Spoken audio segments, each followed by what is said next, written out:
중에서 많은 학생들 취업을 못했어요. 대학생 1220만 명 정도 이미 졸업한 그런 학생들도 더욱더 취업을 하기 힘들어요. 중구 서쪽에 가라, 중구의 그 시골 못 사는 지역, 근데 그쪽으로 가라. 그러니까 정말 말도 안 되는 거잖아요. 이게 진짜 그렇게 하게 되면 와 정말 사람들이 확 늘어날 수 있지 않을까.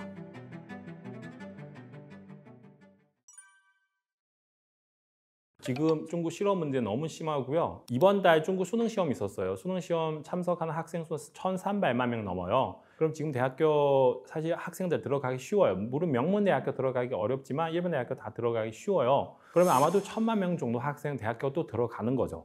올해 다음 달 7월 정도 대학생 1,220만 명 정도 졸업할 예정인데요. 그러면 무지하게 많은 학생들이 졸업을 하는 거잖아요. 그리고 이거뿐만 아니라 몇 년 전에부터 계속 1,000만 명, 1,000만 명, 1,000만 명 정도 졸업을 했어요. 그리고 앞으로도 몇 년 동안 또 계속 1,000만 명, 1,000만 명 정도 졸업을 할 예정인데요. 졸업을 했던 이미 졸업한 그런 학생들도 취업을 못했어요. 그리고 지금 이 시점 되면 중국의 취업 시장, 학생들 더욱더 취업을 하기 힘들어요. 왜냐하면 지금 부동산 거의 망했잖아요. 그리고 중국 개인 사업자도 지금 망하는 사람 너무 많고요. 특히 외국 기업들 빠른 속도로 탈출하고 있어요. 지금 중국, 미국 무역 전쟁을 하고 있잖아요. 물론 지금 90일 정도 협상하는 기간인데 그래도 외국 기업들은 과연 지금 협상 중이라서 우리는 지금 여기서 있어도 된다 그렇게 생각할 수 있겠어요? 아니죠. 더욱더 긴장되고 마침 이 90일 동안 있으니까 우리 빨리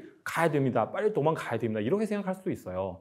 이미 시작했으니까. 왜냐면 여기서 장사하는 사람들, 여기서 생산하는 사람들, 여기서 투자하고 싶은 사람들은 일단은 여기서 안전해야 여기서 있을 수가 있는데 만약에 지금 이미 너무 불안하니까 물론 지금 협상 중이라서 나중에 어떻게 될 수 있는지 잘 모르니까 빨리 나가고 싶어요 다들. 그러면은 더 이상 일자리를 어디서 구할 수가 있어요. 그죠? 그리고 많은 문제들 다 일어나고 있기 때문에 학생들은 정말 취업하기 힘들어요. 제가 볼 때는 작년보다 더 힘들어요 지금. 그리고 전업 자녀인 문제는 사실 이거 통해서 지금 중국의 취업 얼마나 힘든지 알 수가 있고요. 전업 자녀는 이게 사실 일반 학생들은 전업 자녀 할 수 없어요.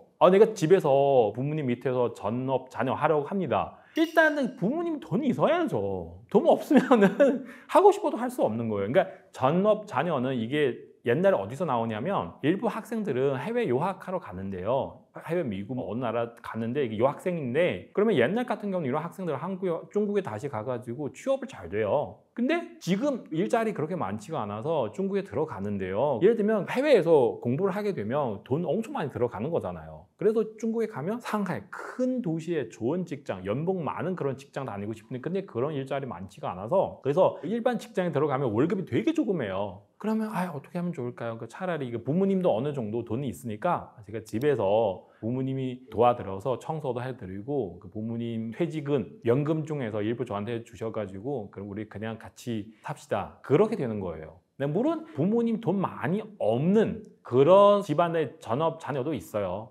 부모님 그래도 뭐 연금이 있으니까 자녀들 어느 정도 돈을 받아서 같이 사는 경우도 꽤 있더라고요. 이거 통해서 지금 중국의 취업 문제 얼마나 심각한지 어느 정도 알 수가 있겠죠. 그러니까 이게 사실 중국 경제는 옛날 엔진은 3개 있는데요. 투자도 있고 부동산 투자 이런 거 그리고 소비도 있어요. 그리고 수출도 있습니다. 외국 기업 중국에 들어가 투자하는 것도 있고요. 근데 중국 경제는 사실 가장 중요한 포인트 뭐냐면 바로 외국 투자 그리고 수출 이 부분. 사람들은 외국 사람들이랑 거래를 해서 돈을 벌어가지고 부동산도 구입을 하고 뭐 자동차도 구입을 하고 그 소비도 하고 그런 거잖아요. 근데 지금 시진핑 짠랑 외교 때문에 지금 외국 사람들이랑 사이 너무 안 좋게 되고요. 그래서 외국 투자는 빠른 속도로 탈출하고 있고요. 수출도 지금 막히고 있기 때문에 이 연결되는 모든 산업 다 지금 무너지고 있기 때문에 그래서 학생들은 사실 학생뿐만 아니라 많은 사람들 취업하기 너무 힘들어요. 그리고 이 상황에서 중국의 AI 같은 거, 로봇 같은 거 지금 잘 되고 있잖아요. 어느 정도. 중국 사람들은 그렇게 자랑하고 있어요. 우리나라 AI는 진짜 대단하다. 우리는 로봇 지금 잘 되고 있다. 사실인지 일단 얘기를 안 하지만 그래도 많은 회사들은 이 부분에서 엄청나게 열심히 지금 투자하고 연구하고 있어요. 왜냐하면 지금 회사들은 힘들잖아요. 그래서 어떻게 우리 가볍게 갈 수 있는 이때 사람 많이 해고를 하고 있어요. 이걸 하게 되면 그 일을 해야 되잖아요. 그러면 어떻게 해요? AI를 투입하거나 아니면 로봇 투입을 하거나 이런 쪽으로 엄청 많이 열심히 연구를 하고 있고요. 근데 이렇게 하게 되면 젊은 사람들은 더욱더 일자리를 구하기 힘들잖아요. 특히 지금 그 로봇들 있잖아요. 지금 중국 그런 공장도 나타나서 검은 공장 나타나고요. 그 뜻은 뭐냐면 우리 생각하는 공장은 뭐 밤에 돼도 뭐 불 엄청 많이 나오고 있고 막 그런 거잖아요. 근데 중국은 그 공장 안에서 다 로봇 지금 사용하고 있기 때문에 굳이 불 같은 거 필요 없어요. 저녁에 봤을 때 다 검은색이 되는데 그래도 거기서 로봇 같은 거 AI 같은 거 다 일을 하고 있기 때문에 그러면은 사람들은 어디서 일자리 구할 수가 있겠어요. 그리고 지금 그렇게 생각하는 사람도 있는데 중국滴滴 그런 회사 있는데 약간 미국 우버랑 회사 비슷비슷한데 우리 아무리 안 돼도 그 일을 하면 안 될까요? 근데 문제는 지금 무인 택시도 나왔어요. 점점 또 지금 확장되고 있는데 그 일 자체도 못하는 경우 종종 있더라고요. 아마 지금은 그렇게 심하지 않지만 나중에 무인 택시 계속 투입하게 되면 그것도 제대로 할 수 있을까요? 어쨌든 상황은 취업 관련된 좋은 소식은 저는 거의 없어요. 다 안 좋은 소식인데요. 그러면 젊은 사람들은 어떻게 밥을 먹어요? 너무 심각합니다, 이게. 중국 정부는 사실 지금 이런저런 머리 아픈 문제는 많은데요. 시진핑이 지금 가장 중요시하는 게 뭐냐면 자기 파워, 자기 안전, 독재자는 그거부터 신경 쓰는 거고요. 지금 중국 외교 문제도 그래요. 정치군 내부에도 싸우고 있고 군대에도 지금 많은 장군들 수청당하고 있고 외부 환경 지금 미국, 이란, 이스라엘 뭐 이런 문제 엄청 많이 있는데 그래서 시진핑은 어떻게 대응할 수 있어요. 근데 최근에 굉장히 이상한 뉴스 나오더라고요. 이게 사실 중국 많은 청년에게 너무 무서운 거예요. 지난달 5월 초 정도 그 중국 인민일보 첫 페이지에 한 문자 막 크게 나타나더라고요. 그 청춘이 꽃 조국 그리고 인민 필요하는 곳에서 피우게 하라. 그러니까 이게 이해를 하시는지 잘 모르겠는데 청춘, 젊은 사람, 청춘은 그러니까 flower, 꽃 같잖아요. 그러니까 이런 시절 조국 그리고 인민 필요하는 곳에 피우게 하라. 문장을 자세히 보니까 중국 서쪽에 가라. 중국의 그 시골 못 사는 지역. 그러니까 중국 일반적으로 봤을 때는 서쪽의 사람들은 못 살아요. 되게 가난해요. 동쪽의 바다 옆에서 사람들 어느 정도 잘 사는데 근데 그쪽으로 가라. 그러니까 정말 말도 안 되는 거잖아요, 이게. 중국 고위층 간부들 다 자기 자신들 다 미국, 캐나다, 뭐 호주 다 보내놓고 일반 서민들 보고 뭐 당신들 자기 자신들 다 서쪽에 보내라. 너무 무서운 거예요, 이게. 사실 옛날 같은 경우는 그 마오쩌둥 시대에도 비슷한 일을 했어요, 이게 그때는. 그때도 문화대혁명 때는 중국 일자리 많이 없어서 특히 도시에서 그래서 그때는 어떤 운동이 있었냐면 그 상산 하향, 상산은 산을 올라가다, 하향은 시골에 내려가다. 그러니까 이런 운동은 있었어요. 많은 젊은 사람들은 그 시골에 가가지고 너무 힘들었어요. 그 중에서 비참한 이야기, 끔찍한 이야기 너무 많았어요. 강제로 보내니까 다시 도시에 가면 쉽지 않아요. 네, 그때는 그랬어요. 근데 이번에도 시진핑 아마 그렇게 하고 싶지 않을까.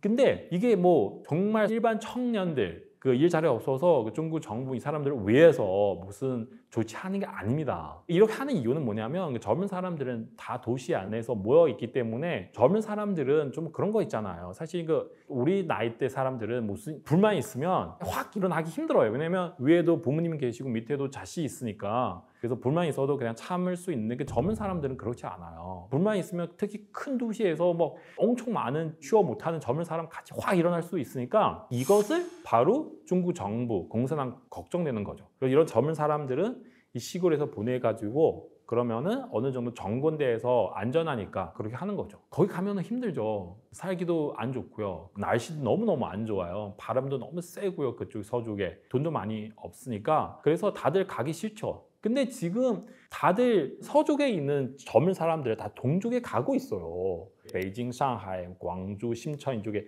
많이 있는데 또 계속 거기서 가고 있는데 근데 더욱더 취업을 할 수 없잖아요. 그럼 중국 정부 더욱 무섭잖아요. 두렵잖아요. 그래서 거꾸로 이쪽 사람들을 이쪽에 보내려고 하는데 근데 쉽지 않아요. 제가 볼 때는. 문화대혁명 시대는 아마 어느 정도 할 수 있는데 근데 지금 사실 중국 많은 젊은 사람들은 다 외동딸, 외동 아들이잖아요. 그래서 뭐 진짜 서쪽에 가면 부모님도 난리 날 텐데요. 그리고 지금 다들 휴대폰도 있고 인터넷도 있으니까 진짜 그렇게 하게 되면 와 정말 사람들이 확 일어날 수 있지 않을까. 지금 시골에 가더라도 뭐 일자리 그렇게 많지가 않아요. 시골 사람들도 살기 힘들어요. 이런 젊은 사람들은 가면은 무슨 일을 할 수 있겠어요. 근데 이거 통해서 우리 알 수 있는 게 뭐냐면 정말 중국 정부는 도저히 방법이 없어서 이렇게 할 수밖에 없는 상황인데요. 그 결론은 뭐냐면 이게 방법 없어요. 이미 이렇게 되니까 지금 만약에 중국 공산당 해체되면 시진핑 내려가면 중국 어느 정도 민주화, 민주자유, 법치 나라 되면 아마는 희망이 있을 것 같은데 근데 지금 상황은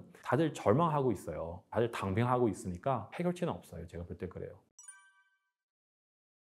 더욱더 많은 사람이 실업 당할 겁니다. 금방 계속 젊은 사람 말씀드리잖아요. 젊은 사람뿐만 아니라 이게 나이 좀 드는 사람들도 마찬가지예요. 다들 35세 넘으면 어디 가도 취업 안 되는 케이스 너무 많더라고요. 쓰다 보니까 그러니까 한국 같은 경우 35는 이게 좋은 나이잖아요. 근데 중국 같은 경우 35, 40 넘으면은 취업하기 너무너무 힘들어요. 그리고 한국 같은 경우는 정말 취업을 안 되면 이거 노가다 하거나 아니면 농촌에 가서 이런 일 할 수가 있어요. 어느 정도 수입이 생길 수 있는데 근데 중국 같은 경우는 이런 일자리도 없어요. 알바 같은 거도 사실 이런 일 사기도 힘들어요. 그래서 가면 갈수록 너무 무서워요. 이게 왜냐면 취업을 하는 거랑 밥을 먹는 거랑 거의 같은 문제잖아요. 진짜 사람들은 먹는 거 없으면 어떻게 할 수가 있겠어요. 이게 생각해도 너무 불안합니다.